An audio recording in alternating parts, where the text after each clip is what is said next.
Super Rugby round number 14, folks, the penultimate round of the regular season. Let's have a look at some lineups, some stats as the sides kind of prepare for this penultimate round with a jockey for position on the table. A few sides trying to get themselves into the 8. You guys can let us know your thoughts on how things are going to go. The first match looks like a bit of a cracker. The Chiefs hosting the Hurricanes, two sides right up the top end of the table. And the Chiefs had a little bit of a struggle last week against the Rebels, who are substantially below them on the table. But the Chiefs, with that strengthened lineup, have kept faith with the same team. Starting 15 is absolutely the same. Still Ratsima, still DMAC, who scored like 16 of the 26 points from the Chiefs last week. CHIvHUR, try scorer last week, still there at hooker. CHIvHUR and ALB still there in the midfield. So very, very stable squad with just a kind of handful of changes on the bench. Whereas the Canes, who also had kind of a, not really a struggle, but they had a proper match against Moana Pacifica last week. A side they were predicted to kind of put away early, but it was actually a proper match. The Hurricanes have made a bunch of changes. Remembering last week they fielded a largely rotated side. This week sees the return of guys like TJ Perenara, Brett Cameron, Geordie Barrett, Josh Morby, Ruben Love, like the list goes on. The Canes lineup is looking more or less their kind of strongest lineup, with the likes of Brad Shields being injured, Karifi being injured, Lomax being injured, and so on, Almua as well. So with the guys they've got available, it's more or less the Canes' strongest lineup. And Devin Flanders is going to get his 50th cap for the Canes, so big congratulations to him. So that one, first game on Friday evening, seems like a proper must-watch bit of viewing. Speaking of must-watch viewing, if you jump onto NZR Plus, you can see some proper world-famous YouTubers, the guys from Dude Perfect, mingling with some proper NZ rugby stars, the likes of Richie McCaw, Kendra Coxedge, Andy Ellis. All these guys met down in Queenstown. Richie was flying his helicopter where they teach these American fellas, very famous American fellas, about rugby, about New Zealand, some adventure activities and whatnot. So it's a bit of an interesting watch, seeing Richie fly some fellas around and them trying their hand at rugby. So check that out. That is down in the description. Second game on the Friday is the Brumbies taking on the Rebels. Brumbies are going to be massive favourites for that one, although they only just kind of scraped by the Crusaders, which in terms of the name value doesn't seem like a proper statement, but where the Crusaders are on the table compared to the Brumbies, it kind of makes sense. The Brumbies, you would have thought at home with the form they were in, would have put them away, but it was a proper battle. And the Brumbies at scrum time were bullied around a little bit, so they'll be looking for an improved performance there. Billy Pollard is back fit, and they've got Corey Toole back fit as well. He is the joint top Aussie try scorer of the season with 7 tries. He is there on the left wing. Tom Wright is the other Aussie who has got 7 tries. He's there at fullback. He bagged 2 last week. So, some big guns back for the Brumbies, which will be a welcome bit of news. For the Rebels, they're on a bit of a losing run at the moment, but they also showed a bit of promise in that game against the Chiefs. Like I mentioned, they've gone for a 6-2 split this week as well, so maybe looking to match the Brumbies up front. Kailea gets a start at Lucy this week. Angelo Smith gets promoted from the bench, and Jake Strawn is going to have to pull the strings at 10. He shifts to 10 from 15 with Carter Gordon out for this one. Andrew Callaway, who was a late scratching last week, is also back in at number 15. Plus, the big unit of Taniela Tupou is there on the bench after missing out recent games as well. Saturday games, the first one is a battle of two teams at the bottom end of the table, and as the Waratahs kind of face off against Moana Pacifica. Moana Pacifica on a bit of a losing run of their own, although, as I said, kind of up their performance levels last week against the Canes. They have kept things pretty stable, which is also pretty pleasing. They've changed their halfback. Hullo is going to get a start this week at number 9, which is a change. But the rest of the starting 15 is stable, which is pleasing to see in terms of building a bit of cohesion.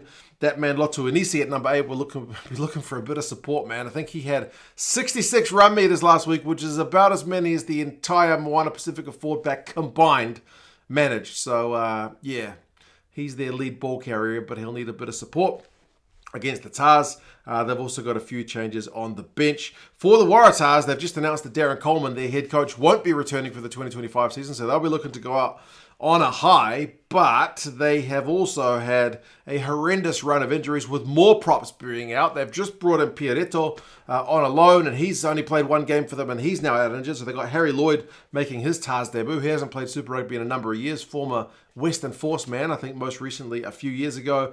So he's going to start at loose here. Jed Holloway moves back into the second row. Ned Hannigan is back at number 6 for the TARS. The backline sees Ize Parise getting to start this week on the right wing. He was on the bench last week. They also have the likes of Amasatero and Lee Warner dropping to the bench for this one. The second game on the Saturday is a big one. Crusaders taking on the Blues. Big one in terms of the traditional rivalry. It's been largely Crusaders in recent years, hasn't it? But this year, it's been flipped on its head. It's a must-win game for the Crusaders if they're going to keep their playoff chances alive.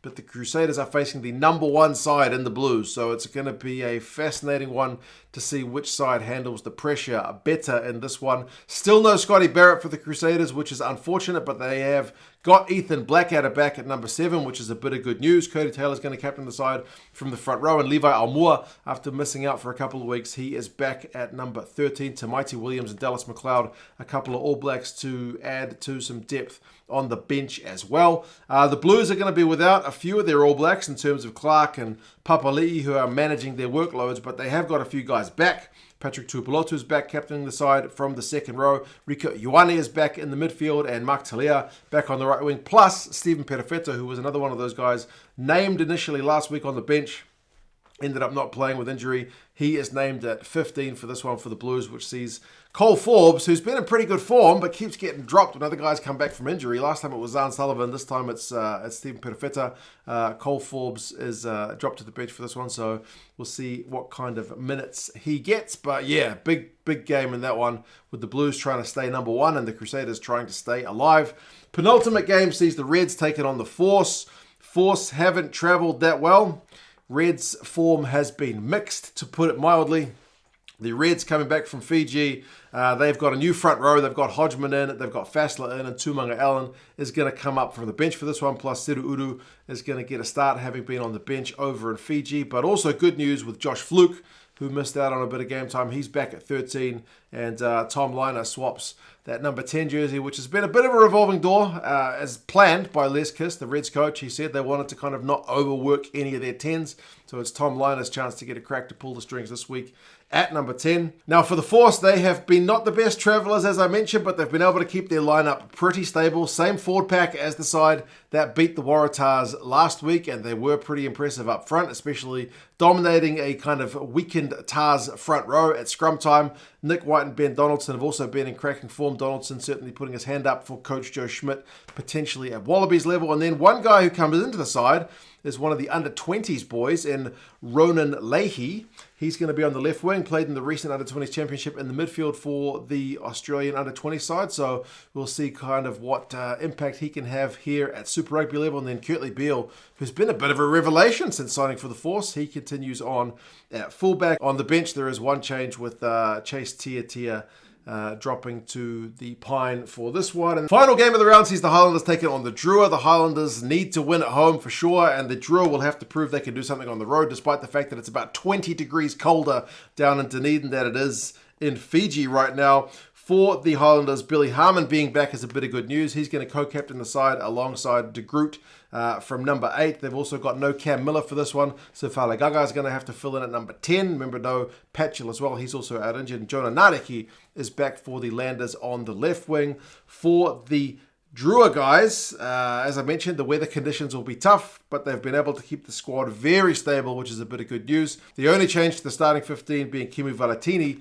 starting at number 12. He's been a bit of a clutch goal kicker for them, so he'll be looking to add an impact to the game. And that man, Ravu Tamanda, almost 100 run meters last week. He was on absolute fire, so he'll be one of the danger men for the Highlanders guys to try and defend. And then great news with Caleb Muntz being back on the bench. He's not played a game of rugby since August 2023 for Fiji when he got injured against England. So yes, good to see that young man back.